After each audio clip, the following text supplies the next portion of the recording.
Bonjour. Bonjour Isabelle. Hello. Bonsoir Christine. Oui, Christine Bertin-Belot, je suis médecin généraliste homéopathe à Besançon, dans le Doubs, et je suis également dans la cellule des femmes médecins du syndicat des médecins libéraux, très intéressée par tout ce qui concerne la mé- l'avenir des femmes médecins libérales et leur sort depuis longtemps, étant donné que j'exerce depuis 38 ans et que je me bats pour la défense des femmes et surtout la défense de leur exercice et de leur protection sociale depuis fort longtemps. Je vais me présenter. Je suis donc Sophie Boer. Je suis chirurgien thoracique et cardiovasculaire. J'exerce à Melun en Seine-et-Marne. Je suis aussi secrétaire générale du syndicat des médecins libéraux. Et j'ai rejoint le groupe de femmes qui à l'époque était déjà animé par Christine, on va dire il y a quelques années. Voilà, donc on a été très actifs effectivement sur la protection sociale. On a aussi obtenu pour les internes qu'elles ne perdent pas leur rang de classement à cause d'une grossesse. Donc ça, c'est aussi un des acquis qui est à mettre euh, au, au bilan du syndicat des médecins libéraux. Même si on est un syndicat dit de seniors, on s'occupe beaucoup de nos jeunes consoeurs et nos futurs jeunes consoeurs. Donc voilà, c'est pour ça que ce soir, ça nous semblait logique de faire un deuxième épisode par rapport à l'épisode que vous avez eu la semaine dernière sur la charge mentale des femmes. Et donc ce soir, on va s'occuper de la pression sociétale. Alors, il y a encore une de nous qui manque, qui est Latifa, qui est encore un peu dans son cabinet. Elle est en train de finir sa dernière consultation, donc je pense qu'elle va nous rejoindre. Donc, nous avons notre experte Isabelle Sauvegrin qui va être rompue au partage d'écran cette fois.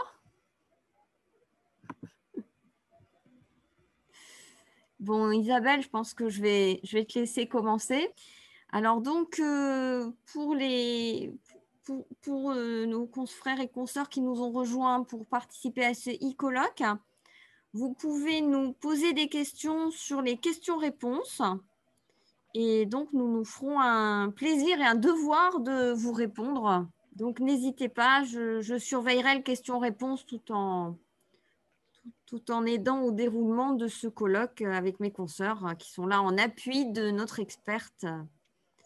Isabelle, je vais te laisser la main. Donc ce soir, on est sur la pression sociétale et vous verrez qu'il y a quand même des similitudes avec la charge mentale, sujet de réflexion que nous avons eu ensemble la semaine dernière et où nous avons déjà vu le rôle vraiment important de cette association de femmes médecins libérales dans le cadre du syndicat SML qui a vraiment des avancées, on va dire, notables par rapport à la charge mentale des consoeurs, des soignants, et par rapport à la pression sociétale, vous verrez avec vos expériences personnelles, avec lesquelles j'espère vous enrichirez nos échanges, combien ces représentants de la profession ont une activité dont nous pouvons les remercier.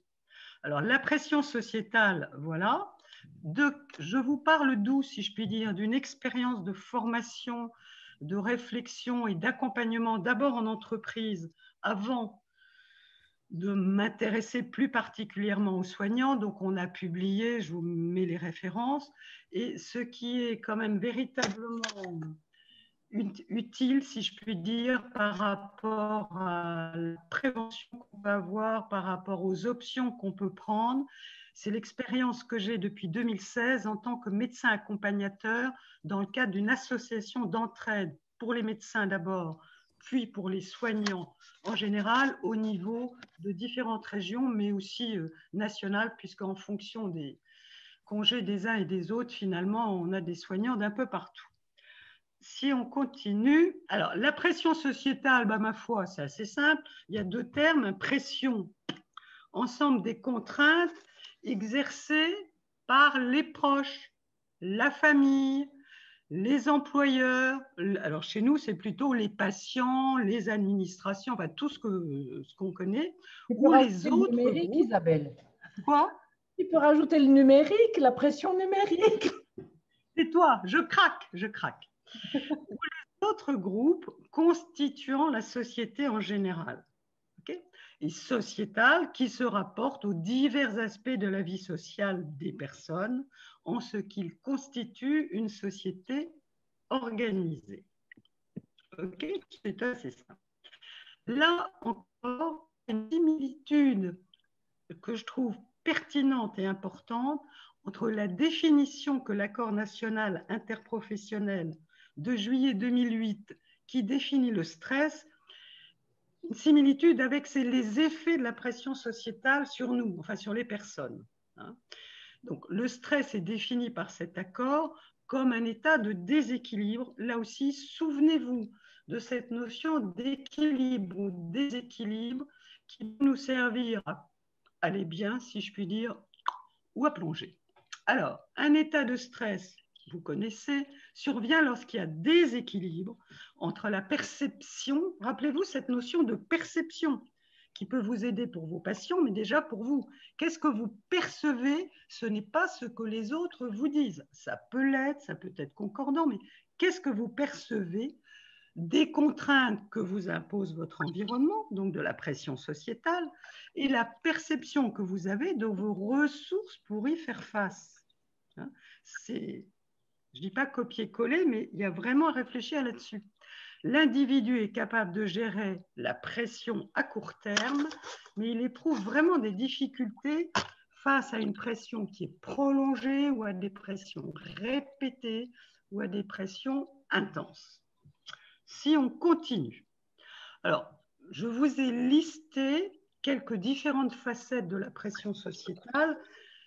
Bon, les pressions professionnelles, personnelles, familiales, associatives, ça peut être aussi politique, sociale, culturelle, syndicale. Là encore, je pense que vous êtes tout à fait à même de voir, enfin ça, je vous apprends rien de particulier. D'accord pour les différentes facettes qu'on vous pourrait tout à fait enrichir au moment de nos échanges. Ce qui est important dans ces différentes facettes de la pression sociétale pour les soignants, mais là, n'oubliez pas que c'est surtout un colloque qui est au début, enfin, prévu, annoncé pour les soignantes, pour les femmes médecins. Donc la question, c'est pas de se demander qu'est-ce que c'est que la pression sociétale pour les autres, c'est de vous demander pour vous, qu'est-ce que vous percevez en ce moment de la pression sociétale? Parce que ce ne sont pas des notions abstraites. Pour éviter de plonger, c'est vraiment de faire le point régulièrement.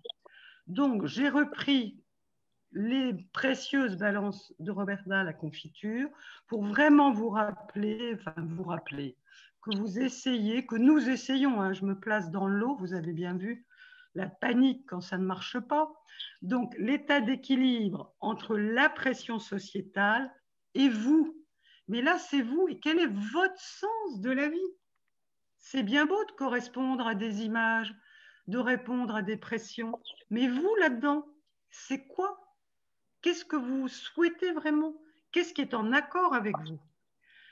Donc, s'il y a un état d'équilibre, rappelez-vous que si la pression sociétale augmente, si vous ne faites plus le poids par rapport à toutes ces pressions, petit à petit, nous nous épuisons et nous pouvons arriver jusqu'au burn-out, c'est-à-dire vraiment épuisement professionnel.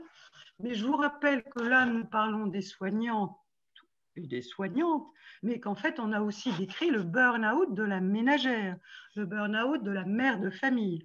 Donc, entre guillemets, il n'y a pas que les soignants, c'est la conséquence de trop de pression sur une personne qui finit par ne plus faire le poids pour différentes raisons. Donc, qu'est-ce qu'on a à faire de plus important, si je puis dire? C'est que dès qu'on sent un déséquilibre, et encore faut-il se poser la question, c'est d'essayer de revenir à un état d'équilibre. La palisse, il n'aurait pas dit mieux. N'empêche que ce n'est pas si facile, d'une part, de percevoir un état de déséquilibre, et d'autre part, d'avoir les capacités de revenir à un état d'équilibre. Parce que très souvent, les pressions sont fortes, sont permanentes. Il y a les pressions externes que vous allez voir, et il y a aussi toutes les pressions que nous avons mises avec toutes les images que nous avons de la profession, du sauveur, d'être à la hauteur, de ne pas faillir, d'être superwoman ou supermaman ou tout ce qu'on veut. Donc là aussi, les deux plateaux de la balance, faire le point sur les éléments de la pression sociétale et faire le point sur vous là-dedans. Qu'est-ce que c'est votre, voilà, votre sens de la vie, votre véritable identité? Bon, là aussi, vous vous souvenez que petit à petit, si cette pression augmente trop, hein, ben, je veux dire, les journées de consultation s'enfilent, les gamins ont mis l'activité, le mari part en déplacement, et tutti quanti, au bout d'un moment, bah, je ne fais plus face, je ne sais plus où donner de la tête, je finis par plus savoir qui je suis, enfin, voilà, c'est quoi mes priorités. Donc, il y a vraiment à se reposer des questions là-dessus. À chaque fois, hein, je vous remets ça pour que ce que je vous propose, c'est qu'après ce moment passé ensemble avant nos échanges, vous disiez il y a une chose capitale dans la vie, c'est d'essayer de faire le point régulièrement pour piloter au mieux en fonction de ce que la situation, l'environnement, les différents domaines dans lesquels vous êtes, voilà, faire le point, voir si vous faites le poids. Là aussi, rappelons-nous que si nous ne sommes pas assez sollicités, si la pression est trop faible dans certains domaines, par exemple au début de la pandémie, encore une fois, certains généralistes ou certains spécialistes ne pouvaient plus voir leurs malades. Alors il y avait à la fois une pression, enfin sociétale sur ce phénomène, sur cette pandémie, et d'un autre côté un relatif désœuvrement entre guillemets au cabinet.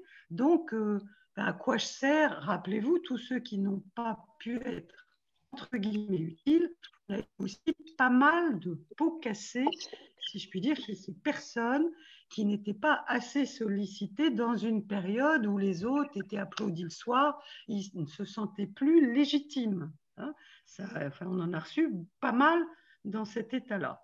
Donc, toujours, essayons de revenir à notre état d'équilibre.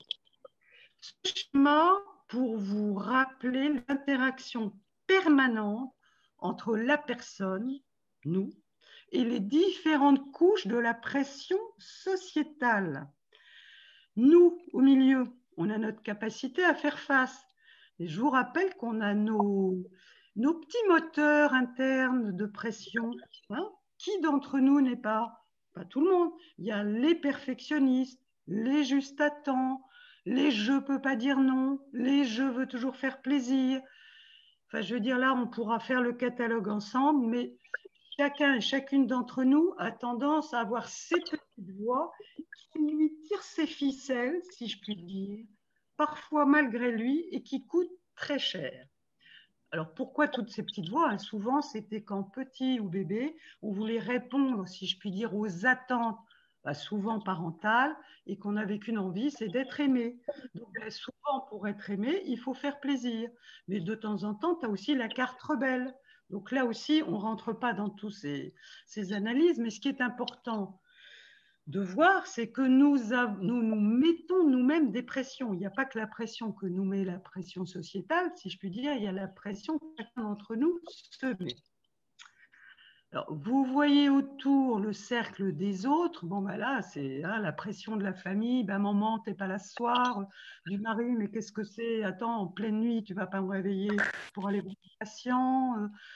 Enfin, voilà, il y a les autres. Là, dans ce cercle que nous appelons les autres, ce sont des autres identifiés. Ce n'est pas l'humanité en général. C'est des personnes que vous individualisez, si je puis dire, qui vous mettent la pression. Et là aussi, leur mettre la pression. Autour, qu'est-ce qui nous met une pression sociétale? Les organisations, quand des décisions ont été prises de limiter le numerus clausus, je sais pas comment dire, d'embrigader la profession médicale, enfin, tout ce qui, à la fois, était peut-être nécessaire d'un point de vue économique, enfin voilà, là, c'est pas lieu de le discuter, mais un certain nombre de décisions, on va dire, gouvernementales et administratives, ont quand même fait augmenter chez certains, pas chez tous, vraiment la pression sociétale. Donc là aussi, ce qui est important, c'est d'essayer de voir quels sont les éléments de la pression sociétale des organisations et de voir quelles sont les réponses à donner. Par rapport aux réponses à donner, nos facteurs, on va dire tout ce qui est individuel, une démarche de connaissance de soi, une démarche de développement personnel, mieux se connaître, faire avec ce qu'on est, voir ce qui peut évoluer. Bon. Les relations avec les autres qui vous mettent la pression quand même. Je ne sais pas, certains d'entre vous, il y a peut-être le patient irrité dans la salle d'attente, il y a celui qui arrive toujours en retard mais qui ne supporte pas d'attente. Enfin, je vous laisse avec votre multitude d'exemples. Les autres, ils sont là pour parfois vous réconforter, parfois vous féliciter, parfois vous remercier. Mais souvent, il y a en ce moment une attente vis-à-vis des soignants. D'accord, on les a applaudis quand ils allaient au front, mais dans le quotidien, pour certains, c'est très heureux. Ils ont réussi à éduquer, si je puis dire, leur patientèle, à faire que c'est relativement harmonieux. Bon, pour certains, visiblement, ça se passe moins bien. Toutes les actions possibles par rapport à la pression sociétale au niveau environnement, organisation, ma foi, on a la possibilité de s'exprimer. Du point de vue politique général du pays, il y a des élections. Par rapport à notre vie médicale, il existe des syndicats. Là aussi, finalement, le taux de syndiqués, enfin là je m'adresse aux personnes concernées, n'est pas énorme. Mais en fait, qu'est-ce qui va aux tables de négociation avec la caisse d'assurance maladie? Qu'est-ce qui peut faire le contrepoids, enfin oui, par rapport à des décisions qui ne vont pas forcément dans l'intérêt de la profession? Il me semble que ce sont les représentants de la profession et que les syndicats qui nous représentent, nous aurions tout intérêt à piocher leur programme, à regarder ce qu'ils proposent, à voter quand ça nous est proposé et à suivre leurs actions et éventuellement, bien entendu, à faire remonter des attentes du terrain. Parce que nos représentants peuvent être devins, ils ont eux-mêmes un exercice. Enfin, comme Sophie vous l'a dit tout à l'heure, et Christine aussi, ils sont particulièrement à l'écoute de ce qui peut revenir de la base. Donc, il y a quand même beaucoup de, je ne sais pas si je peux dire d'outils, de possibilités de ne pas se laisser ratatiner par la pression sociétale. Alors, rappelons-nous que parfois la pression, ça peut faire avancer. Hein. Il y a ce qu'on appelle aussi les attentes constructives. Quand on était malgré tout gamin, il y avait déjà une attente sociétale de la part de nos familles, de la part de nos enseignants, de la part de notre prof de, je sais pas quoi, de piano, de foot ou autre chose. Depuis tout petit, l'individu reçoit des pressions sociétales. Le tout est de savoir, enfin de faire le point, est-ce qu'elles sont en adéquation avec les ressources de l'individu? Est-ce qu'elles sont en adéquation avec les rôles à tenir, avec les tâches à accomplir? Si on est dans la ligne, si je puis dire, bah, ça entraîne une certaine bonne motivation. Hein. On vous dit, mais oui, mon gars, tu es capable de descendre cette piste de ski, tu vois, je t'ai appris patati patata, eh ben, je m'y risque et ça va bien. Si je suis trouillard, nul et que je ne sais pas faire, je ne sais pas quoi, un chasse-neige et qu'on me met en haut d'une piste rouge, ce n'est pas une bonne motivation, je suis pétrifié. Donc, B à bas. Donc, bonne motivation, efficacité réelle. Et moi, voilà, ce à quoi malgré tout on aspire, hein, ça devient une source de satisfaction. Pourquoi? Parce que ça nous renforce, ça nous conforte dans la confiance qu'on peut avoir en nous-mêmes, ce qui est quand même nécessaire, et dans notre identité. Alors là, à contrario, hein, vous avez une pression qui peut être potentiellement destructrice. Quand est-ce qu'elle devient destructrice? Ben là aussi, si elle est trop forte, si elle n'est pas adaptée, alors là, si elle est constituée d'injonctions contradictoires, c'est la grande, en entreprise notamment, mais aussi dans le domaine du soin et dans le domaine de la vie. Une femme médecin, elle doit être disponible pour ses patients, mais si elle n'accompagne pas ses gamins à la fête de l'école, si, on lui dit, bah alors, tu dois être parfaite partout. Ça s'appelle des injonctions contradictoires. J'ai jamais vu quelqu'un pouvoir être parfait tout le temps sur tous les plans. Hein. Donc là aussi, à nous d'essayer de voir quelles sont les injonctions contradictoires, qui à la fois, c'est naturel qu'il y ait des injonctions contradictoires, mais celles que nous incorporons, si je puis dire, ou celles que nous arrangeons à notre façon. Hein, être une bonne maman, c'est pas forcément d'aller à toutes les fêtes d'école, de faire tous les gâteaux et d'accompagner. Être un bon médecin, c'est pas forcément de dire oui à tout le monde et de finir à 22 heures. Vous voyez, posez-vous les questions. Alors, si cette pression, elle est trop longue, ou si elle survient dans une situation qui est limite à plusieurs facteurs de pression, au secours. Sachez que quand on est en période de tension relationnelle ou quand on est en période de vulnérabilité, ces pressions sont beaucoup moins bien perçues et beaucoup moins bien vécues. Donc là aussi, il y a peut-être intérêt à pouvoir mettre une pancarte, j'en sais rien, aujourd'hui, voilà, tenez compte de moi. Enfin, comment dire de façon acceptable pour les autres, ben, aujourd'hui, je suis peut-être en état de vulnérabilité, ne me traitez pas comme d'habitude, comme Superwoman. On peut dire à son mari, à son conjoint, à sa femme, enfin bref, tout quantité de personnes. Je pense qu'un peu plus de simplicité sur l'état dans lequel nous sommes. Il ne s'agit pas de se déverser sur tout le monde, c'est en tout cas pas le rôle du médecin. Mais parfois, juste informer que voilà, il peut y avoir un état de moindre disponibilité et que là, il y a des limites qui d'habitude sont peut-être immenses et que là, les limites, ma foi, je suis obligée de quitter mon activité parce que ce n'est plus possible. Si on ne le dit pas, de quoi faut-il être persuadé? Il faut être persuadé que les autres ne sont pas des devins. Vous allez dire, même à la maison, le conjoint, la conjointe n'est pas forcément devin. Je ne sais pas chez vous, on partagera. Chez moi, ce n'est pas toujours le cas quand même, bien que bon. Vos enfants, ce n'est pas leur rôle de deviner vos états. Bon. Les patients, bien entendu, ils viennent vous voir pour être soulagés. Ils ne viennent pas vous voir pour se préoccuper excessivement de votre état. Bon, ça peut, ils peuvent se dire, tiens, vous êtes fatigué, comment ça va? Mais malgré tout, c'est quand même pas leur rôle premier. Donc, si on n'essaye pas avec simplicité de faire part, à qui de droit, évidemment, dans les limites du raisonnable, attention là, mes limites qui souvent sont immenses, mes limites rétrécissent, on n'est pas toujours, il n'est pas toujours besoin de dire pourquoi. Tenez compte de mes limites, ok? Deviennent destructrices. Alors, où est-ce que j'en étais? Parce que si on se laisse bouffer, si je puis dire, par la pression, ben, qu'est-ce qui se passe? Il y a des répercussions sur la santé, il y a une baisse de performance. Et qu'est-ce qui se passe? Ben, on perd confiance en nous. Et qu'est-ce qu'il y a? On devient agressif. Là encore, j'ai eu au téléphone un médecin qui me dit, mais je ne comprends pas. Non seulement j'ai la peur au ventre quand je pars à mon cabinet, mais en plus, j'ai envie de les envoyer, mais tous promener. Vous ne vous rendez pas compte, je n'en peux plus. Je veux les... Bon, oula, je me dis, c'est que là, au bout d'un moment, la pression est trop forte.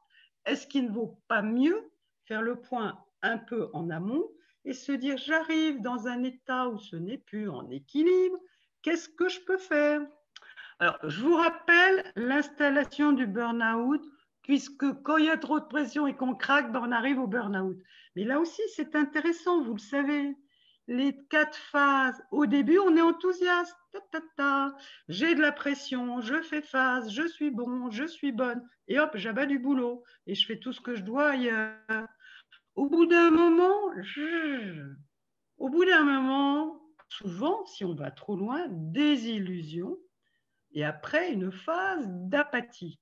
Alors encore, que vous deveniez apathique, ça me soucie qu'à moitié. Mais si ça vire à un épisode dépressif caractérisé ou un suicide, je trouve personnellement que c'est dommage. Donc là, il y a vraiment, je trouve, quelque chose à faire parce que dans le cadre de cette activité d'accompagnement, personnellement, je trouve ça trop navrant, ce nombre de soignants qui se suicident. Voilà, je trouve ça non seulement triste, mais navrant. Donc, c'est pour ça que j'insiste, permettez-moi d'insister. Alors, là, je vous les ai détaillés, mais j'aimerais qu'on ait des échanges. Donc, les niveaux de la pression sociétale, je vous ai rappelé un peu au niveau individuel, au niveau relationnel avec votre patientèle, vos associations de patients et tout. que ça soit individuel, relationnel ou sociétal, enfin collectif et environnemental, rappelez-vous quand même la pandémie qui a tout foutu en l'air, enfin qui a quand même beaucoup changé, puisque les exutoires que les uns et les autres pouvaient avoir dans les rencontres amicales, les rencontres confraternelles, les sorties, la culture, quand même, tout ça a été rayé, plus l'inquiétude pour soi, pour les autres, pour son cabinet. Enfin, ça a tout bouleversé. Là aussi, vous connaissez, je crois, et j'ai pensé que c'était plus intéressant de passer du temps sur les points de vigilance. Je vous rappelle aussi que notre capacité à faire face, elle est spécifique, si je puis dire, à chacun d'entre nous. C'est-à-dire, dès la naissance, on va dire génétiquement, familialement, il y en a qui ont ce qu'on appelle une bonne zone de confort, une bonne étoffe, une bonne capacité à faire face. Et déjà, ceux-là qui ont un bon matelas, je puis dire, il est variable aux âges de la vie. Le bébé, la pression sociétale en fait une crêpe. Pareil pour le vieillard. L'adulte jeune résiste à une pression sociétale. L'adulte jeune est capable de faire le point et de poser des limites. Mais là aussi, l'exemple idiot, le même adulte jeune terrassé par une grippe ou je ne sais pas quoi, une crise de foie ou un chagrin d'amour, il n'est plus en mesure de faire face. Donc, les possibilités d'action que nous avons, qu'est-ce que c'est? C'est de prendre soin de notre zone de confort, qui est cette zone, on va dire, un peu médiane, où ni on est en état d'excitation, ni on est en état de « je me rase un peu », on est sollicité sans être ni trop peu. On en revient assez simplement à la balance de tout à l'heure. D'accord ? Et je vous retrouverai peut-être un petit schéma, mais je préfère dérouler tranquillement pour ne pas… voilà. Alors, les composantes personnelles de la perméabilité à la pression sociétale, j'allais dire à chacun et à chacune d'entre vous de voir quelles sont vos composantes personnelles. Je veux faire plaisir, mais quel prix ça vous coûte de faire plaisir? Là aussi, est-ce que vous avez envie de vous ruiner la santé pour ne pas dire non, pour faire plaisir? J'en sais rien, mais au moins que ça soit une décision libre. Voilà, le propos de ce soir est de se dire au fond, vous avez une possibilité de pilotage, une possibilité de choix que seul vous pouvez exercer. Là aussi, rappelez-vous que quand vous êtes enfant, censément, papa ou maman ou les deux ou la grand-mère ou je ne sais pas qui, la nounou, censément voit ce qui serait bon pour vous. À l'âge adulte, rintintin, l'adulte, c'est à lui de prendre soin de lui. Aussi, on peut prendre soin les uns des autres, c'est sympa. Si dans votre entourage familial, amical, il y a des personnes qui prennent soin de vous, je m'en réjouis. Mais ce n'est pas non plus une obligation. Donc, essayons de faire le point, de dire, moi, voilà ma façon de fonctionner. Dans cette façon de fonctionner, il y a des aspects qui finissent maintenant que j'ai plus 20 ans ou que je ne sais pas quoi, que je suis mère de 4 enfants, ou que sais-je, ou que mon conjoint est malade. Certains aspects ne me conviennent plus, je ne peux plus faire face, donc posez-vous la question, si je puis me permettre. Alors, hop. Donc, c'est ce petit schéma pour rappeler, si je puis dire, que cette zone de confort conditionne notre capacité à faire face à la pression, qu'elle soit sociétale, à faire face au stress. C'est un schéma de base, si vous pouvez vous en souvenir, ça peut par moments vous sauver votre peau, si je puis dire. Se dire là, ça ne va plus, je suis trop sollicitée, comment je peux revenir? Parce que nous sommes sollicités ou nous sommes chargés, appelez ça selon le thème comme vous voulez. D'accord, vous répondez à cette pression sociétale.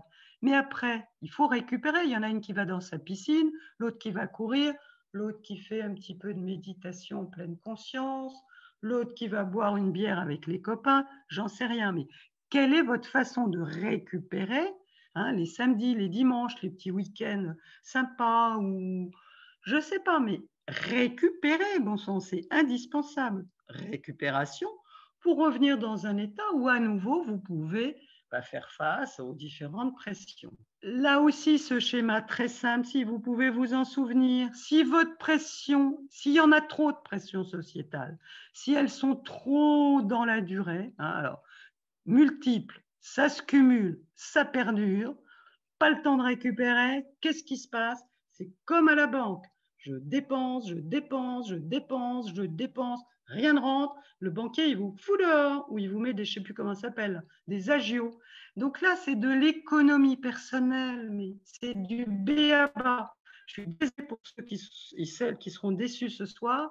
Je n'ai pas voulu jouer les savantes, qui peut m'arriver d'être. Je pense j'arrive à un âge où je souhaite juste être un peu utile pour avoir moins de personnes à récupérer à la cuillère. Donc là, il faut faire attention. Donc, il faut faire le point pour ne pas en arriver à l'épuisement et au burn-out. Hein. Bon, là, je crois que je vous l'ai déjà montré, mais enfin, vous vous souvenez des 4 phases du burn-out? Bah, tant pis, je le redis, j'ai dû oublier d'en me supprimer une. Voilà.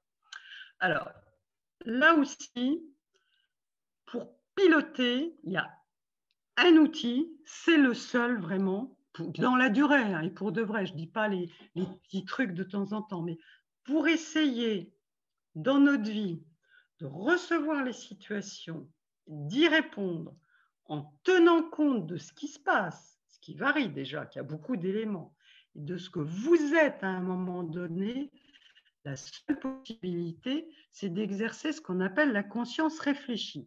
Réfléchie dans le sens de miroir. Pas réfléchi dans le sens je gamberge, je réfléchis.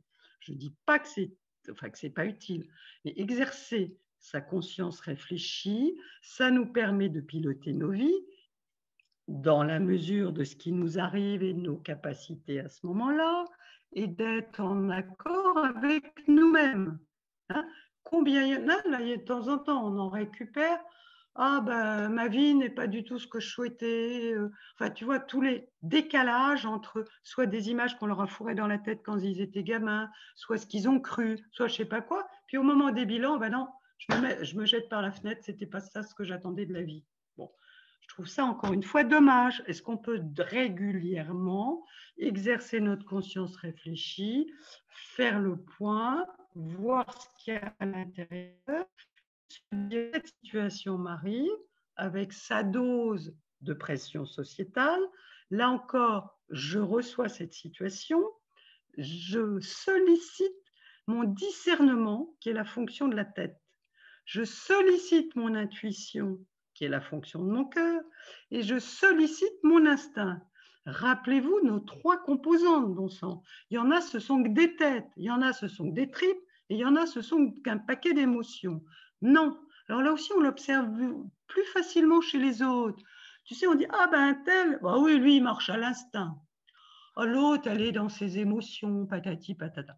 Ah ben celui-là, ça marche qu'avec la tête. Bon, on a les 3, les amis, essayons de solliciter ces 3 dimensions parce qu'elles ont chacune une fonction spécifique. L'intuition ne vous donne pas les mêmes renseignements sur la situation, les mêmes renseignements sur votre état intérieur que vous donne votre instinct ou que vous donne votre discernement. Donc, par pitié, rappelez-vous l'exercice de la conscience réfléchie. Je reçois tout ça, pas de discussion. Et après, je pose une réponse en fonction de moi. Il n'y a pas que moi, il y a la situation et moi là-dedans. Donc, on détaillera ça.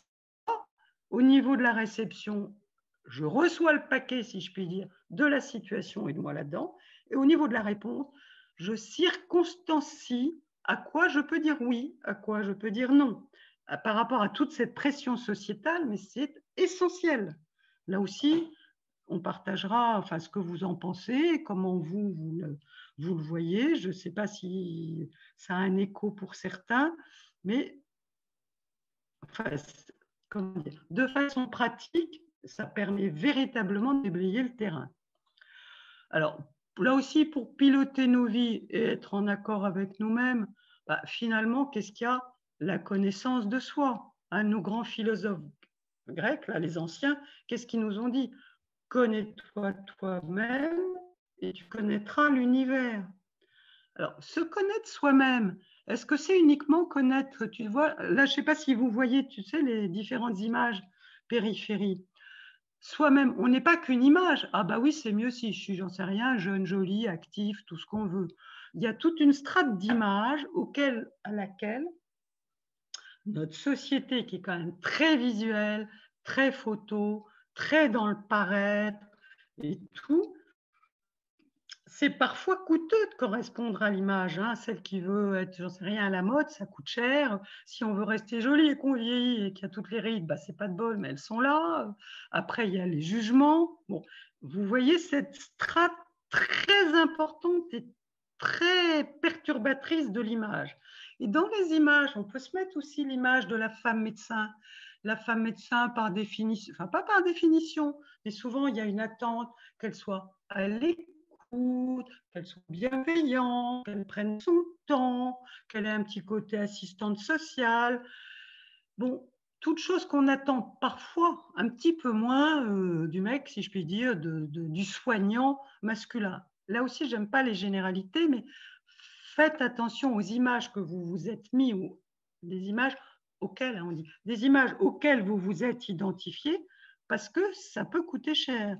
Si je veux être toujours élégante, ils passent leur paye pour être élégant, je veux dire, ou paye pour je sais pas quoi. Réfléchissons. Bon, alors, image, jugement. Les désirs, c'est encore assez superficiel. Bon, tu vois, j'ai envie d'une jolie robe, c'est un désir. Bon, si j'ai envie de 10 jolies robes par mois, ça finit par me coûter cher. En dessous, il y a les émotions. Et plus basique, essayez de déterminer, de décerner quels sont vos besoins. C'est sûr que je ne vais pas me balader à poil sans robe. Donc, j'ai besoin d'une robe. Par rapport à mon rôle social, j'ai besoin qu'elle ait peut-être une certaine voilà, allure, mais je n'ai pas forcément d'avoir tous les jours la dernière tenue à la mode. Donc, ça me coûte. Tu vois, la pression sociétale, elle vient de l'extérieur, mais elle vient aussi de ces différentes strates qu'on a bien autour de nous. Alors, c'est intéressant de connaître nos potentiels. Au fond, qu'est-ce que j'ai? Est-ce que je peux être médecin, je peux être artiste, je peux avoir envie de créer, d'être poète, que sais-je. Et tout le trognon, la pomme, là, si je puis dire, c'est le sens de la vie. En fait, quel est votre sens de la vie? Est-ce qu'il y a une espèce de, je ne sais pas si je peux dire, d'harmonie, de cohérence entre vous, ce qui est le plus profond en vous, et la vie que vous menez, la vie de soignant, la vie de soignante, parce que ça a pu être en accord, ça peut l'être moins, ça peut varier. Qu'est-ce qui peut être fait pour réajuster, hein?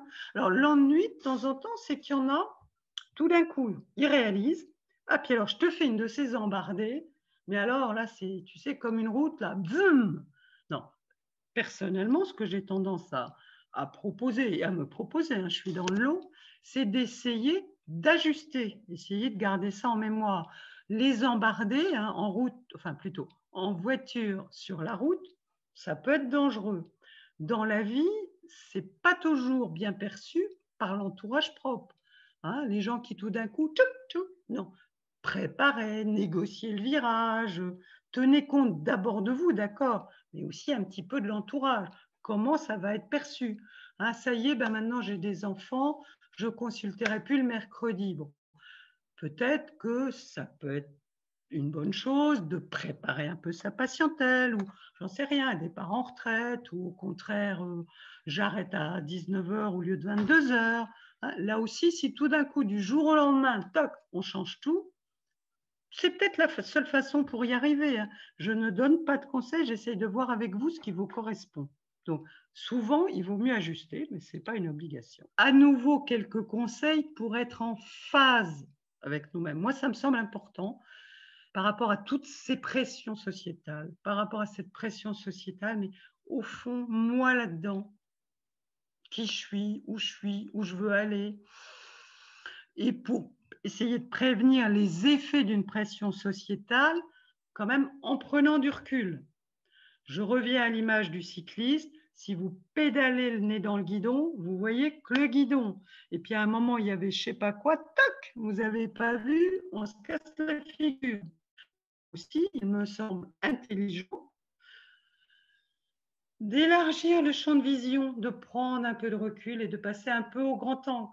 D'accord, vous êtes médecin, d'accord, vous êtes infirmier, infirmière, sage-femme, d'accord, tout quoi, vous voulez être au service, vous avez investi, vous avez acheté votre maison, enfin, tout ce qu'il y a, mais vous n'êtes pas non plus que ça. Donc, pour faire le point, qu'est-ce qu'il y a d'autre dans votre vie? Est-ce que c'est une vie sentimentale? Est-ce que c'est une vie familiale?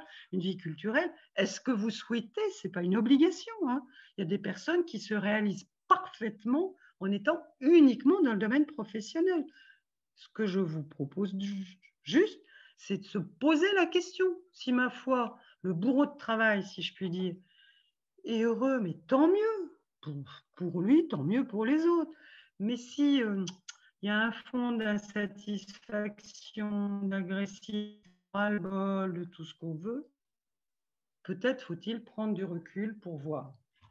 Donc, se donner rendez-vous pour définir ses priorités. Basique. Sans rendez-vous, vous mettez ça dans votre carnet de rendez-vous, une fois, 2 fois, le matin, le soir, les 2, le samedi, le dimanche, les vacances, des rendez-vous. Après, et faites évoluer, faisons évoluer les représentations qui vous plaisent pour relever vos pouvoirs. Si j'ai là-dedans que je dois être parfait, superwoman, super médecin, super maman, super épouse, super amante et tout ce que je veux, ça va être fatigant en force. Donc, pour récupérer, tu vois, il y a tout un travail génial à faire sur la posture, là, qu'on n'a pas le temps, mais les arrêts minutes, si on se positionne, ça permet vraiment de débrayer et de réajuster. Comme ça, allez, notre corps est notre allié. Or, souvent, enfin, pas or souvent, souvent, c'est le premier qui envoie des signaux d'alerte pour vous dire que la pression est trop forte, la pression sociétale. Le sommeil qui s'altère, la consommation de café ou de tabac ou d'alcool qui augmente, des maux d'estomac, des j'en ai plein le dos, j'ai la nuque, je sais pas quoi. Enfin, écoutez votre corps, écoutez-le, ça reste celui des patients. Et on oublie de s'écouter soi-même. Non, c'est notre allié. Tout le domaine du cœur, là aussi, il y a tout un travail intéressant qu'on fait avec nos stagiaires et nos tas, c'est reconnaître ses émotions et ses besoins pour dialoguer avec. Les émotions, c'est extrêmement vivant. Je ne sais pas comment dire. Une émotion, elle est là, elle bouillonne. Alors, si on met le couvercle dessus, ça continue à bouillonner, ça devient une cocotte minute. Une émotion, pour rester chouette, enfin bien, détendu, c'est les voir, les examiner et voir ce qu'on en fait, les exprimer, comment je peux les exprimer, à qui, à quel moment. Ok? Donc, c'est le dialogue intérieur. Alors là, j'aurais dû le mettre en rouge ou en violet, je ne sais pas quoi. Savoir dire non. Combien d'entre vous, d'entre nous, ont du mal à dire non? Ah ben oui, il venait parce qu'il avait mal aux pieds, mais finalement, il a aussi mal à l'estomac. Je ne sais pas quoi, il a perdu son ordonnance pour je ne sais pas quoi, sa tension. Ah, puis la belle-mère, ah, puis mon gamin. Attends, il y a un moment, c'est plus possible dans le temps accordé, si je puis dire, par nos instances. Donc là aussi, comment arriver à poser des limites dans le cadre d'un exercice conventionnel que vous choisissez ou pas. Et après, à chacun de se dire, moi, je suis, entre guillemets, payé pour 10 minutes, je ne sais pas quoi, 23 €. Je consacre 3 heures, c'est votre problème. Mais au moins que ça soit un choix. Que ça soit pas non. Donc, savoir dire non, il y a par exemple aussi, il me semble que c'est dans la région de Christine, il y avait des patients qui ne venaient pas à leur rendez-vous sans vraiment prévenir ou sans se décommander. Et dans mon souvenir, tu nous avais raconté, non, c'est pas vous, enfin, toute une action pour que justement les personnes prennent soin de leur rendez-vous, les honorent ou préviennent, et que sinon, bon. Savoir dire oui, s'ouvrir et s'économiser. Ce que je vous disais tout à l'heure, si je dis non, il ne devrait pas être là, le patient, il est là, il m'agonie de sottise. Attends, il est là. Qu'est-ce que j'en pense? Qu'est-ce que je ressens? Oh, je ne fais pas le poids. Comment je vais gérer ça? Quelle est la réponse? Ce n'est pas de dire il ne devrait pas être là. S'il est là, il est là. Qu'est-ce que je fais avec ça? Ok. Assouplir mes idéaux et mes exigences. Je ne peux pas être parfaite sur tous les plans. C'est dommage. Peut-être que vous y arrivez, vous êtes jeune, plein de dynamisme. Moi, je crois que j'en ai fait mon deuil. Donc, qu'est-ce que je dois assouplir pour rester en accord avec moi-même? Pas forcément rester en accord avec Pierre-Paul Jacques. Qu'est-ce qui est vraiment important pour pouvoir me détendre? Et puis, carpe diem, ce que disaient nos épicuriens, goûter la vie. Et j'aime bien ce petit dicton tout simple, charité bien ordonnée, puisque quand même beaucoup d'entre vous sont animés par cette dimension du soin, de l'altruisme, malgré tout, enfin de la compétence et aussi de la dimension, mais aussi, voilà, charité bien ordonnée commence par soi-même. Vous soignez vos patients, vous leur donnez des notions, comment on appelle ça, d'éducation à la santé, et prenez soin de vous. Alors, bon, quand même, je n'ai pas pu résister au plaisir de vous dire que ça fait pas mal d'années qu'on a publié ce livre sur réussir sans se détruire, pour un peu tout un chacun. Et ce que j'aime bien, c'est l'illustratrice, le petit dessin qu'a fait l'illustratrice, où on voit la jeune femme qui cavale en équilibre sur son fil, avec son ordinateur, son panier à provisions, son bébé. Il faut être bien sur tous les plans. En plus, elle est jolie, elle a le sourire. Bon. Après, là, soigner sans s'épuiser, quelque part, c'est notre... c'est ce que j'aimerais vraiment partager, que nous puissions rester dans le soin sans nous épuiser. Donc, ces livres reprennent de façon très pratique, si je puis dire, des différents aspects de cette démarche soigner sans s'épuiser. Donc, celui-là est plus pour les infirmières et soignants.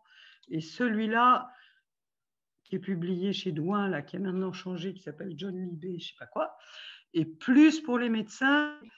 La démarche est la même, ce sont plutôt les approches et les vignettes qui diffèrent un peu. Et après, qu'est-ce que je vous dis? Merci de votre participation qui va venir, j'espère. En tout cas, j'espère de votre attention et prenez bien soin de vous. Bon, moi, j'aimerais bien vous entendre. J'espère que je vous verrai et surtout nos organisatrices vont pouvoir vous faire part de leurs expériences, de leur vision des choses et tout. Alors, j'ai une première réaction sur le question-réponse. Hélène qui nous dit « Certains jours, la somme de petites émotions désagréables donne une espèce d'amertume difficile à faire passer. » Est-ce que vous voulez développer, Hélène? Est-ce que je vous donne le... Oui, alors oui, c'est par rapport à toutes les petites choses qui peuvent arriver dans une journée. Il y a certaines journées où on a une réflexion désagréable d'un patient. On a la caisse de sécurité sociale qui nous envoie un courrier désagréable sur quelque chose qu'on n'a pas bien fait. Enfin, je veux dire, tout au long de la journée, plus peut-être des problèmes familiaux, un coup de téléphone d'un souci familial, enfin voilà. Et il y a des journées où, franchement, c'est compliqué de gérer toutes ces sommes de petits désagréments. Et la journée, finalement, elle se passe mal parce qu'on on a accumulé enfin, c'est cette accumulation auquel on ne peut rien faire puisque ça, c'est pas prévisible. Ça, qu'est-ce que, enfin, il y a il faut trouver un moyen pour, disons, essayer de passer à autre chose, essayer de continuer sans se décourager, enfin, sans que la journée soit vraiment complètement amère de tout ça. Moi, ça m'arrive assez souvent, hein, des journées comme ça où la journée, elle va être une somme de petits désagréments. Vous nous faites part d'une succession de petits événements, on va dire, de petites difficultés qui se sont accumulées. Alors, merci, salut. Bon, et par rapport à ça, si je puis dire, là, il y a un peu deux pistes. C'est soit vous êtes vraiment à la bourre toute la journée, donc vous les collectionnez, si je puis dire, mais au lieu de les emmagasiner, vous les mettez, vous les mettez de côté, vous dites ce soir je traite. Donc, comme si vous les notiez rapidement, vous faites votre addition et là le soir, il faut évacuer, il faut les reprendre. Une autre façon qu'on peut développer, c'est pas inné, enfin pas chez tout le monde, c'est de faire le point à chaque fois. Et de faire le point, ça veut dire j'identifie, celui-là il m'exaspère. Je suis exaspérée, donc j'identifie, j'évalue. Un petit peu, beaucoup. Qu'est-ce que je fais s'il m'exaspère? Comment je peux détendre, revenir à un état d'équilibre? Donc là, je vous rappelle vraiment, le corps est le meilleur allié par rapport à toute cette dimension émotionnelle, c'est-à-dire je vois l'émotion, je la caractérise, je mesure son intensité et je me dis là, pour me détendre, je ne vais pas lui taper dessus. Donc, comment je peux faire baisser la pression? C'est pas tout de suite, je ne peux pas aller à la piscine, tout de suite, je ne peux pas faire du vélo. Tout de suite, ma seule possibilité, c'est de me détendre et de revenir à l'état d'équilibre avec le schéma que je vous ai montré tout à l'heure. C'est-à-dire, vous revenez à votre zone de confort et avec de l'exercice, waouh, ça se fait bien. Et encore faut-il s'exercer. Hein. C'est comme le tennis, c'est des balles au mur. Là, garantie, vous verrez, la fin de la journée est quand même déblayée. On n'arrive pas chargé comme dit Baudet. Et alors, si on arrive chargé comme dit Baudet, il me semble que Christine nous racontait qu'elle avait une piscine, qu'elle arrivait et tchouk, elle allait plonger. Voilà, tout ça s'envole et on se trouve mieux. Ça peut être ça. Ou on a un punching ball, ou je vais faire du chant, ou quelque chose qui fait baisser la pression. Donc, le but, si je puis dire, vraiment, c'est d'essayer de revenir à cette zone de confort en ayant bien identifié ce qui vous en a fait sortir. Pour celui-là qui est toujours agressif, est-ce que je le garde comme patient? Est-ce qu'à force de me poser la question pourquoi il est agressif, je ne trouve pas, j'en sais rien, je lui dis de trouver un autre médecin. Vous voyez, il y a quand même toutes des actions qui peuvent découler de l'identification du facteur. Latifa, tu t'es pas présentée, tu es arrivée un tout petit peu après, donc je te laisse te présenter et puis tu vas nous en parler, toi, de la pression sociétale. Je crois que tu es un bon exemple de solution. Bonsoir à toutes et à tous. Un bon exemple, je ne sais pas. Enfin, j'ai fini par trouver mes solutions. Je suis médecin généraliste en milieu rural et la spécificité, enfin, c'est plus vraiment une spécificité, c'est que sur mon territoire, on est un véritable désert médical, donc avec une pression terrible, puisque on a beaucoup de patients qui n'ont pas de médecin traitant, donc les patients sont très, très, très demandeurs et assez, enfin, pas agressifs, mais beaucoup sont dans l'attente qu'on les accepte comme médecins traitants. Donc, il y a une grosse pression au niveau de cet ordre-là. En fait, ce que dit Isabelle, sans jamais l'avoir formalisé jusqu'à ce qu'on échange avec toi, Isabelle, c'est effectivement des stratégies que j'ai mis en place sans jamais les avoir formalisées. Et notamment, tu vois, tu disais le mercredi, effectivement, au début, je travaillais du lundi au samedi. Et puis, j'ai décidé que non, stop. Effectivement, voilà, j'ai 2 enfants et j'allais arrêter de travailler le mercredi. Et comment ça allait être perçu, etc., etc.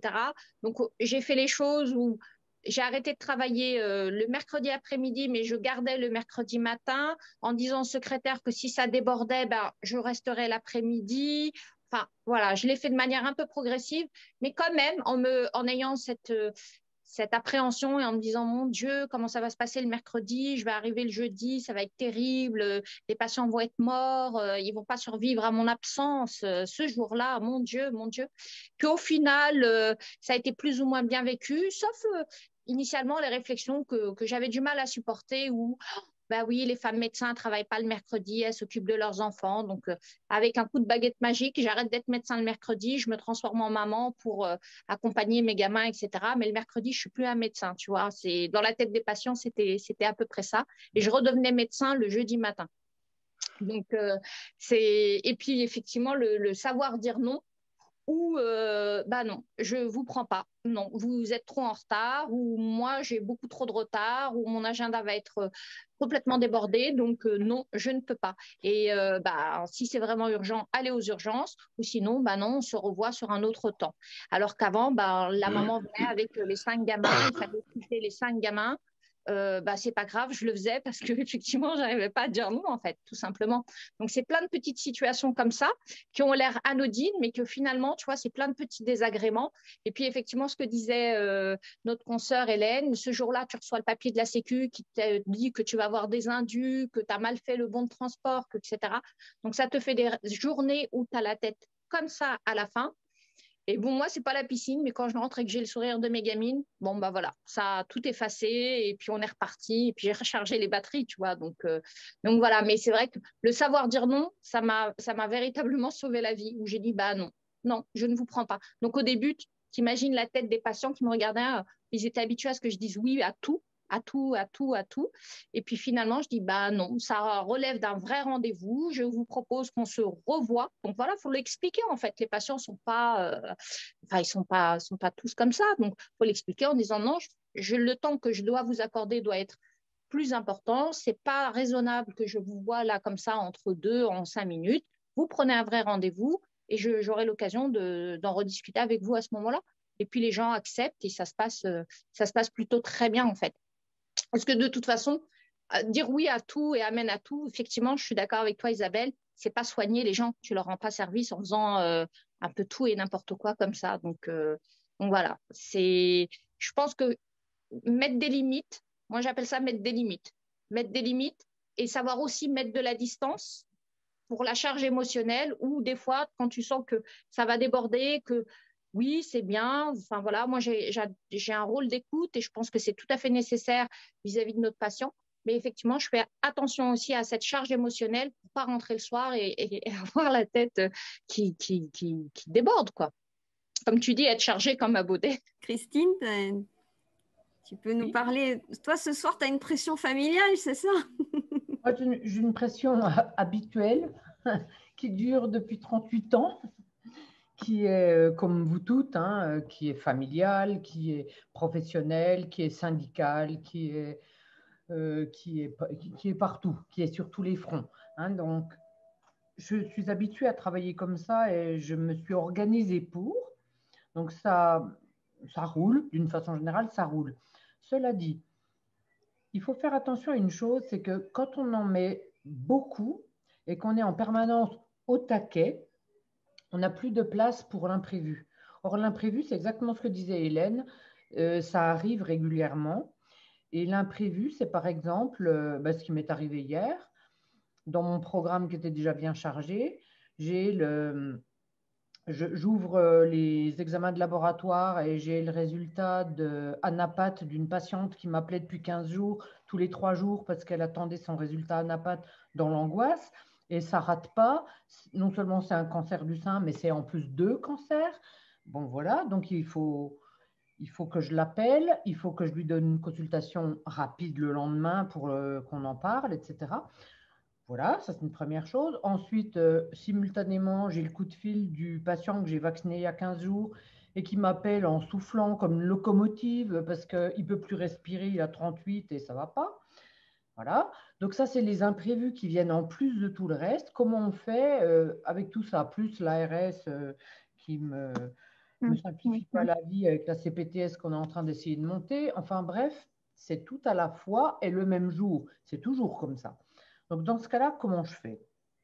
Je respire un grand coup et puis je hiérarchise les problèmes. C'est-à-dire que je mets un ordre de priorité. Là, ma priorité, ça a été d'appeler ma patiente parce que je sais que ça fait 15 jours qu'elle ne dormait pas bien et qu'elle attendait dans l'angoisse ses résultats. Donc, je me dis, il faut que je l'appelle d'abord elle. Voilà. Ensuite, je donne rendez-vous le soir même à mon patient qui ne peut plus respirer parce qu'il faut comme que je lui fasse un examen complet, etc. Et voilà, après, l'ARS, je me dis, ça attendra bien demain. Ceux-là, c'est pas, voilà, ils peuvent dormir sans moi, hein, ça ne va pas les empêcher de vivre. Je hiérarchise les choses vraiment urgentes tout de suite et le reste, je reporte dans l'ordre. J'essaye de mettre un ordre quand je peux. Et puis, voilà, sinon pour moi, ma façon de décompresser depuis toujours, c'est d'aller respirer dehors, c'est d'aller pédaler pour remonter chez moi quand je sors de mon cabinet, c'est d'aller me jeter sous la douche ou dans l'eau dès que je peux, c'est de faire complètement autre chose que ce que je fais tout le temps, même si c'est que 3 minutes. Et ça fait un bien fou, vraiment. Donc voilà, je fonctionne comme ça. Au niveau plus général, c'est pareil. Je me suis toujours organisée pour faire énormément de choses tous les jours, mais pour faire des coupures très régulières. C'est une semaine par-ci, c'est une semaine par-là, mais c'est une semaine complète sans le téléphone, sans personne, au calme, tranquille avec mon mari, parce que sinon le pauvre, il craquerait. Hein. Également, il faut penser à nos conjoints. On n'est pas tout seul, on a une famille, on a un conjoint, on a des enfants. On ne pourrait pas faire tout ça sans eux et sans leur complaisance aussi vis-à-vis de tout ce qu'on leur impose quand on est comme ça très active et très occupée. Donc, voilà, c'est un peu ma façon de faire. Mais je crois que c'est vraiment très variable selon chacune de nous. Il faut se connaître, connaître ses limites. Quand on grandit, quand on vieillit, on se rend beaucoup mieux compte de ses limites, on sait ce dont on est capable et on apprend surtout une chose très très importante, c'est on apprend à dire non. Moi, il m'a fallu longtemps, hein, bien au-delà de 50 ans pour apprendre à dire non. Avant, je ne savais pas dire non et j'acceptais toujours tout parce que j'avais toujours peur de ne pas faire plaisir en disant non. En réalité, on s'en fiche. Si on ne peut pas faire ou qu'on ne veut pas faire ou qu'on sait qu'on n'y arrivera pas et que ça va nous mettre une charge terrible et que ça va nous empêcher de dormir, ça va nous préoccuper l'esprit en permanence, ça risque de nous rendre malades, bah, on dit non, c'est tout. Une fois qu'on a dit non, c'est passé. Il ne s'est rien produit de plus, la Terre ne s'est pas arrêtée de tourner, les gens ne nous tournent pas le dos, même s'ils font un peu la moue sur le coup, bah, après ils s'en remettent, ils trouvent quelqu'un d'autre pour faire à notre place. On n'est pas irremplaçable. Mais ça, on a beaucoup de mal hein, quand même à intégrer le fait qu'on n'est pas irremplaçable, que d'autres peuvent faire comme nous, même si on trouve qu'ils font pas pareil que nous, mais ça fait rien. L'objectif, il est quand même en général rempli, même si c'est pas nous qui l'avons rempli. Je voulais juste te dire un truc, c'est que je suis d'accord avec toi quand tu dis je hiérarchise les choses, donc les choses les plus urgentes, etc. Et puis aussi, je délègue. Il y a des choses que je pense que enfin, c'est pas obligatoire que ce soit moi qui les fasse. Elles seront aussi très bien faites si c'est une consoeur, un confrère ou ma secrétaire, etc., qui le fait. Donc, la délégation aussi, c'est très, très, très important. Et effectivement, ça m'a permis de soupler en gardant cette supervision, mais voilà, de pas toi, c'est pas forcément toi qui dois le faire. Donc ça a été aussi très très bénéfique. Hein. Et puis c'est vrai que tout ça, ça nécessite quand même une grande organisation. Franchement, il faut quand même être organisé au niveau de sa tête déjà, et puis au niveau de son agenda. Voilà, Mais ça apporte une grande satisfaction au final quand tu dis que voilà, tu peux gérer ça, tu peux faire ça, tu peux faire ça, tu peux faire ça. Et puis ce qui a été aussi radical chez moi, c'est ce qu'on appelle la notion de temps. C'est quoi le temps pour toi? Est-ce que passer du temps avec des enfants, avec tes enfants, passer du temps au cabinet avec un patient, je ne sais pas ce que. Enfin voilà, je pense que si je passe que 3 minutes avec un patient parce qu'il vient pour une douleur pharyngée avec de la fièvre, etc., et qu'en 2 secondes, le diagnostic tu l'as fait, c'est une angine, bon voilà, c'est très bien. J'ai l'impression que même s'il m'a fallu que 3 minutes pour le voir, etc., j'ai l'impression que j'ai quand même fait bien mon boulot. Je ne suis pas restée 15 minutes avec ce patient, mais ce patient n'avait pas besoin de rester 15 minutes. Par contre, si tu débordes un peu et que tu es resté 30 minutes avec tel ou tel patient pour autre chose, et ben voilà, la notion de temps, c'est devenu quelque chose de très relatif. Passer du temps avec mes enfants, c'est pas parce que je prends une journée.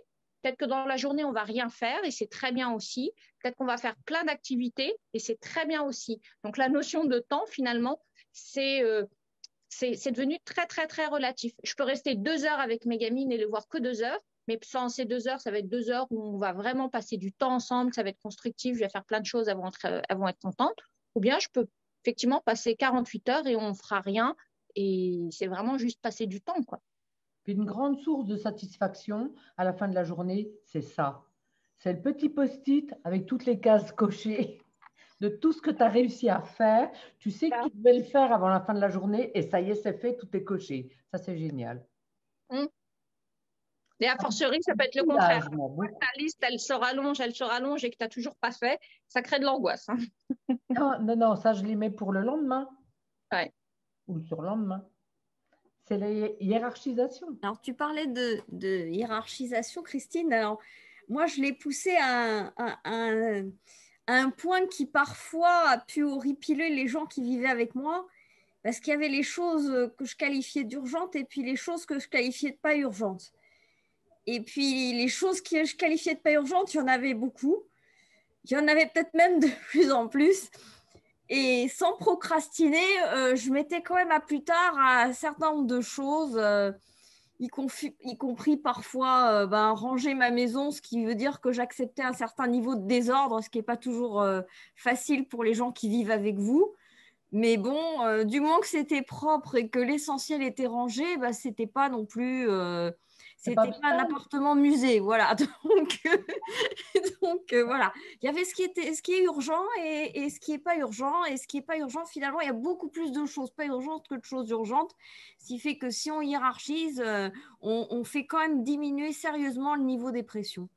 Puis la deuxième chose, c'est alors quand je suis au cabinet et que j'ai vraiment une grosse charge de pression, que j'ai des patients urgents, que je suis attendue au bloc, j'ai la salle d'attente pleine, ça peut m'arriver.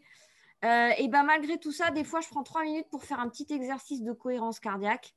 Et là, ça me permet de repartir, de diminuer mon niveau de stress. Donc, je vais opérer mon patient en urgence. J'explique aux patients dans la salle d'attente que je suis désolée, mais soit ils attendent, soit ils reprennent rendez-vous. Et que le jour où eux, ils arriveront en urgence, et ben, ça sera pareil. Je vais laisser des gens dans ma salle d'attente pour les prendre en charge. Et du coup, en général, ça passe. Il y en a un une fois qui m'a dit, Madame, quand je donne des rendez-vous, je l'honore. Bah, je lui dis, bah, écoutez, on ne fait peut-être pas le même métier. Mais, mais bon, voilà. Moi, votre rendez-vous, je peux l'honorer, mais dans 1 heure et demie. Donc, donc voilà, c'est comme ça. Et puis, effectivement, ça peut ne pas vous convenir. Auquel cas, vous êtes tout à fait libre d'aller voir quelqu'un d'autre. C'est ce qu'il a fait. J'ai su par la suite qu'au lieu d'être opéré 2 jours après, il l'avait été 15 jours plus tard. Donc finalement, la notion d'être pressé est toute relative aussi du côté des patients. Hein. Donc, donc voilà. Mais c'est vrai que j'ai fait aussi pas mal de formations parce qu'au départ, bah, moi non plus, je ne savais pas dire non. C'est quelque chose qui s'apprend. On a des formations pour apprendre à dire non. C'est très utile. Hein. Et puis, on prenait tout. Moi, je suis thoracique et cardiovasculaire, donc ils viennent me voir pour ça. Puis d'un coup, ils se mettent à me parler de leur dépression, de ceci, de cela, qui n'est pas forcément mon cœur de spécialité. Et du coup, ça, je ne sais pas forcément très bien prendre en charge. Hein. Donc j'arrive à un moment quand même à leur dire que bah, il vaudrait mieux qu'ils voient pour ça quelqu'un d'autre. Mais bon, avant, je ne savais pas faire ça. C'est-à-dire, j'entendais tout. Je les laissais parler et puis je me retrouvais avec des consultations qui faisaient 1 heure et quart. Quoi. Donc, avec les autres qui s'accumulaient dans la salle d'attente, c'était un peu compliqué. Donc voilà, et puis aujourd'hui, moi j'ai une grosse journée pleine de pression, vous voyez, parce que hier j'ai décidé d'aller voir mes parents qui ont 80 ans, qui d'habitude sont dans le sud-ouest, qui là été remonté dans le Loir-et-Cher, donc ça me faisait moins loin depuis Malakoff, donc je suis allée les voir, mais du coup ce matin j'avais 2 conf calls, 8h à midi et demi, à 13h j'avais une autre conf call qui devait commencer, et puis il fallait que je revienne quand même pour être avec vous ce soir, donc voilà, j'ai pas pu trop hiérarchiser aujourd'hui. J'ai pris la pression et j'ai fait.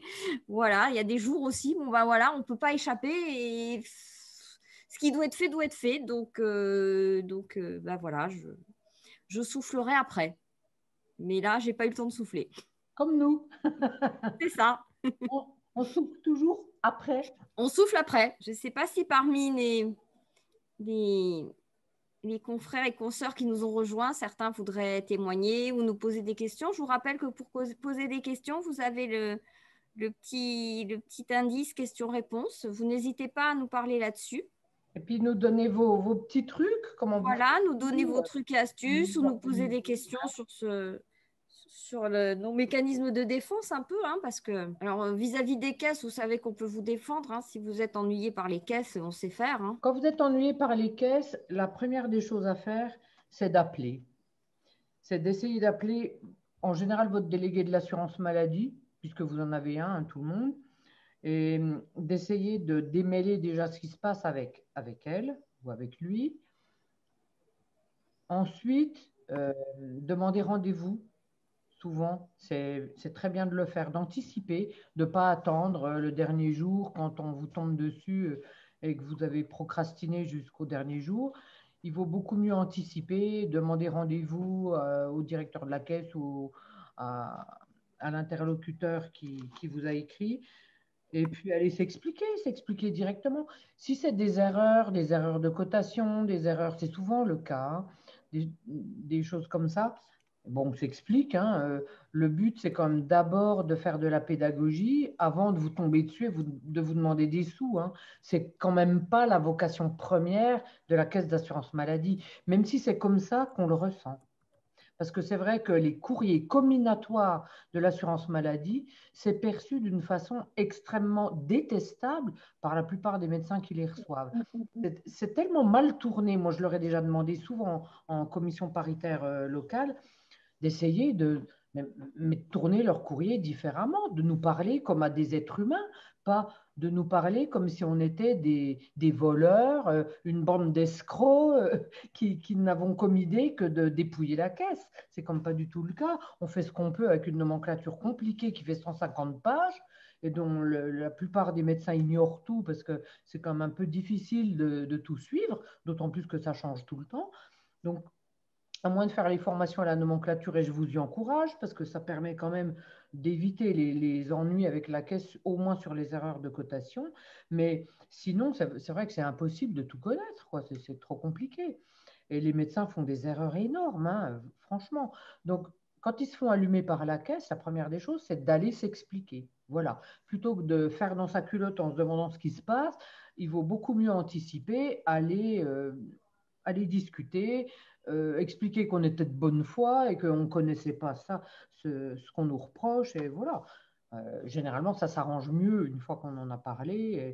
Et la plupart du temps, ils passent l'éponge. C'était juste un examen sur 2 mois, 3 mois. Et puis voilà, quoi. Si on montre sa bonne foi et surtout qu'on ne continue pas à faire les mêmes erreurs, ça va mieux. Hein. Alors, vous pouvez aussi intervenir, lever la main si vous voulez intervenir. Hein. On a aussi la possibilité de vous donner la parole si vous levez la main. Ah, quelqu'un qui lève la main.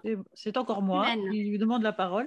Oui, alors moi, je pense que des fois, la pression sociétale, elle est plus fine que ça. Enfin, elle est plus masquée, elle est plus sournoise. C'est-à-dire que oui, évidemment, les conflits avec la caisse, les courriers désagréables, tout ça, c'est identifiable. Maintenant, il y a des choses qui sont quand même plus difficiles à gérer, auxquelles on ne peut rien faire vraiment. Et à chaque fois, c'est des paroles désagréables des patients. Alors, le truc qui m'énerve le plus, moi, c'est ah ben, vous avez plus de créneau d'urgence. Ah ben, vous avez plus de créneau sans rendez-vous. Ben non, parce que justement, j'ai réfléchi à mon organisation et pour moi, eh ben, des créneaux sans rendez-vous, c'est plus gérable. Je peux plus.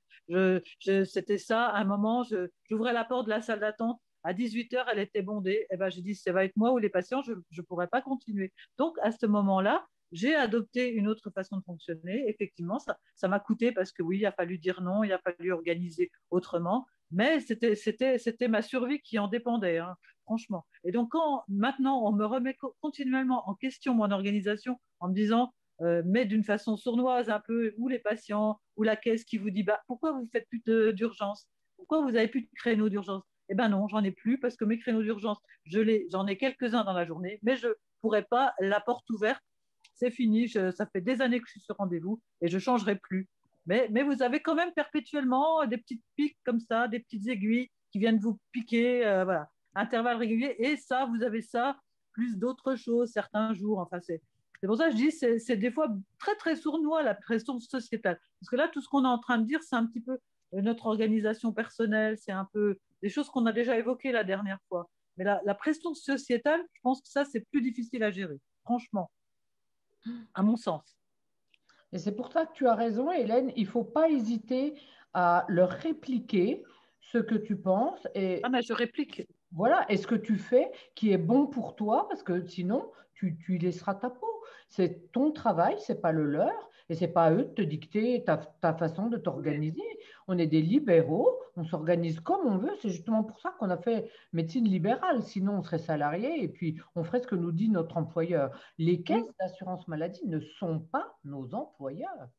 Ne pas l'oublier. Oui. On ne leur doit rien. Rien. On fait déjà leur travail quand même. Ça fait des années avec la télétransmission et tout le remplissage électronique des bordereaux et et des imprimés, là. Avant, c'était à eux de faire ça quand même. Maintenant, c'est nous, on fait tout, quoi. On fait tout pour eux. Alors, c'est sûr intéressant que de savoir, Hélène, c'est pourquoi est-ce que ça t'atteint, ces réflexions? Pourquoi est-ce que ça m'atteint parce qu'il faut perpétuellement se défendre et c'est pénible. te C'est défend? très se défendre, oui. Il faut se défendre tout le temps, remettre, se réexpliquer, se rejustifier. C'est très pénible. C'est pas une situation acquise en fait. On est pas dans de l'acquis permanent. C'est l'image du médecin qui est disponible 24/24, 7 jours sur 7. Non, non, non, non. Ça fait longtemps que je suis plus comme ça, depuis très très longtemps. Terminé ça, c'est terminé. Mais il faut tout le temps justifier. Il faut mettre une affichette dans le cabinet. Oui, j'ai des collègues qui font ça, qui mettent des affiches avec toutes les règles de la réglementation du cabinet. Et je trouve Voici comment je travaille. Il y a des remarques écrites, Sophie? Comment? Il y a des... Oui, alors il y a des remarques écrites. Donc il y a Marjorie qui me demande une astuce hors cohérence cardiaque pour s'apaiser après une sensation de colère générée par un consultant ou par leur attitude. Alors peut-être Isabelle, tu as quelque chose, un petit outil à nous donner? Non, si c'est exact, enfin, si la question porte vraiment précisément sur la cohérence cardiaque et que toi-même tu en fais souvent, je préfère que ce soit toi. Personnellement, je me base plus sur un travail sur la posture, l'ancrage, le centrage et la respiration. Et donc, par ce biais-là, une sorte de cohérence cardiaque s'installe.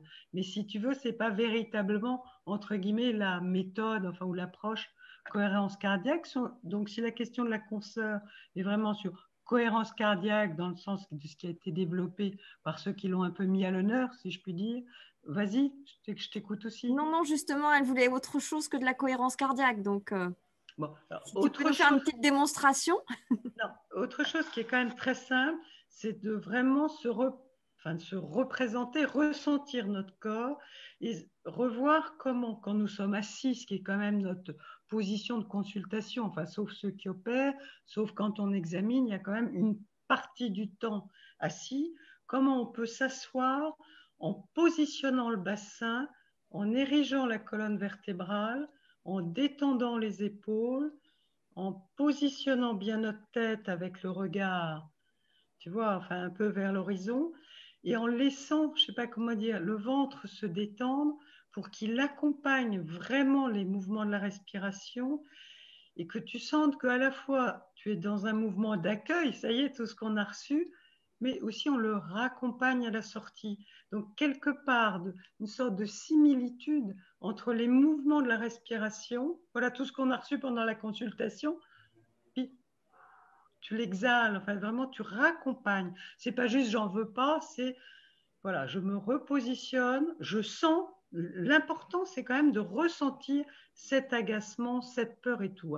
Tout à l'heure, on a un petit peu évoqué la notion d'émotion. Véritablement, on prend de la saveur. Il m'a crispé. Bon, il m'a crispé. Je sens que je suis crispée. Comment je peux? Je me relève. Attends, là, tu vois, je me relève, je me repositionne, je me détends. Et ça y est, sans arrêt, c'est ce mouvement de réajustement qu'on peut petit à petit, à force de s'exercer, devenir, je ne vais pas dire expert, mais se réajuster. Quoi. Il n'y a pas d'autre mot. Essayez de vous réajuster par le positionnement du bassin, l'étirement de la colonne vertébrale, le positionnement de la tête, et vous verrez que, pas automatiquement, mais par le fait même, le thorax s'ouvre. Il ne s'agit pas de bomber les pectoraux, là, c'est pas, je ne pars pas à la lutte, c'est je suis en accueil, l'autre le sent, mais il sent que vous êtes ancré, je ne sais pas comment dire, vous êtes indéboulonnable. Enfin, tout est relatif, mais d'être bien ancré et de laisser la respiration, et c'est communicatif. Donc, si la personne est encore là, ça le calme, et s'il est parti, ça vous permet de revenir à un état d'équilibre, de moindre tension. Hein. Tu vois, moi, quand mon ordi ne marche pas, je me dis au secours. Bon, donc tout ça, c'est quand même relatif, mais de revenir à un état plus normal, voilà, et après de se réajuster et de continuer. Donc le réajustement, à la limite, à chaque patient ou à chaque exaspération, me semble vraiment important pour notre santé. Hein. Enfin bon, l'expérience que j'en ai, qu'on partage, Est-ce que ça vous éclaire un tout petit peu? On a essayé de développer avec dopamine tout un travail sur se ressourcer. Puis, je sais pas, il y a eu des sessions proposées. Eh bien, figurez-vous qu'il n'y a pas eu assez d'inscrits. Alors, du coup, on s'est dit, là, il y avait le déconfinement le mois de juin. Visiblement, les personnes se sont dit, on va plutôt aller dehors que de faire des DPC ou des cursus dopamine ou autre chose. Donc, on se dit qu'on va les reprogrammer à la rentrée. Et dopamine, la VFL, enfin tout cet ensemble d'organismes, on a prévu toute une dimension sur justement l'approche corporelle, une autre sur l'approche émotionnelle et une autre sur le discernement. Et vous verrez que c'est un cursus qui est cohérent. Bon, il demande à ce que ça soit fait. Enfin, il faut, paraît-il, s'inscrire pour les 3. Bon, c'est comme ça. Mais véritablement, quand on pioche ensemble les 3 dimensions, je trouve qu'après, on est beaucoup mieux préparé. Bon, c'est l'expérience qu'on en a. Donc, je pense qu'il le reprogramme en septembre. On verra. C'était prêt pour juin et tout. Du coup, on a récupéré du temps libre. Voilà. Alors, j'ai le témoignage d'Agnès qui me dit qu'elle a 60 ans, qu'elle est pédopsychiatre et que depuis plusieurs années, elle perd son plaisir à travailler, qu'elle a fait de multiples formations pour dynamiser son intellect et diversifier sa pratique, qu'elle a changé ses horaires de travail, s'est mise à faire du sport plus intensivement pour essayer d'évacuer le stress et la fatigue, qu'elle prend des vitamines, des compléments alimentaires, mais que malheureusement, avec tout ça, elle a toujours une perte d'énergie et un désintérêt progressif. Elle me dit qu'elle redoute de faire comme certains confrères qui sont partis à la retraite complètement aigris, qu'elle arrive complètement lessivée aux vacances, mais que ça la retape juste pour reprendre une nouvelle année, et qu'au stade où elle en est, la méditation pleine conscience ne va pas lui suffire. Donc, enfin, comment dire, ce que je peux vous proposer, bon, là aussi, hein, en essayant, je ne vous dis pas que c'est le remède universel, mais ce cursus-là qu'on fait avec dopamine, qui vraiment, il y a les 3 dimensions, beaucoup de personnes m'ont partagé que ça les aidait à s'en sortir. C'est pas magique. Et puis, il y a peut-être un moment où, avec les années, on s'use un peu, hein, si on n'a pas assez récupéré. Sans se décourager, on peut se dire, bah oui, j'ai moins de ressources, du coup j'ai moins de plaisir pour faire face aux différentes situations, moins d'énergie. Qu'est-ce que je peux faire? Tu vois, celui qui fait, je ne sais rien, celui qui est jockey, il y a un certain âge, il y a des choix peut-être. Si les différentes approches ne modifient pas foncièrement ce goût de l'exercice, bon, on peut regarder s'il y a un petit aspect dépressif, entre guillemets, mais il peut juste y avoir un réajustement des activités à faire en fonction du niveau d'énergie qui reste disponible, en fonction de la zone de confort. Si j'ai moins de sous dans mes poches, ben, je fais moins de dépenses. Alors, comment je peux essayer de remettre de l'ordre dans tout ça? Voilà, qu'est-ce qui peut être fait? Je vous propose qu'on le fasse ensemble ou vous allez le faire ailleurs. Hein. Je veux dire, là, je ne suis pas là pour faire de la retape, mais il se trouve qu'on a essayé de mettre ça sur pied et normalement, ça aide. Normalement. Là aussi, il n'y a pas de certitude dans ce domaine.